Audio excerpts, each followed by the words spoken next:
On a website, you probably heard the word speed is everything. Now, you can analyze your website by going to gtmetrics.com, and what you do is actually copy and paste your website and then hit the test. Now, while you're analyzing, if you go to the study here, normally back 2019, the speed required is 4 seconds load. Now, I mean, that's a long time.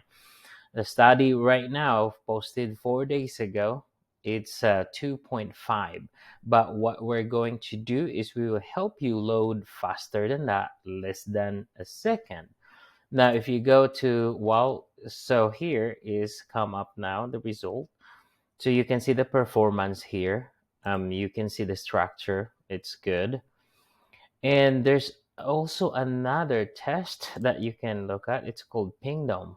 Okay, I will attach the link URL on this website so that you can do it by yourself. Now you can see here the performance grade and the load time. So you can see the 792 millisecond, less than a second load. And that's our goal for your website as well.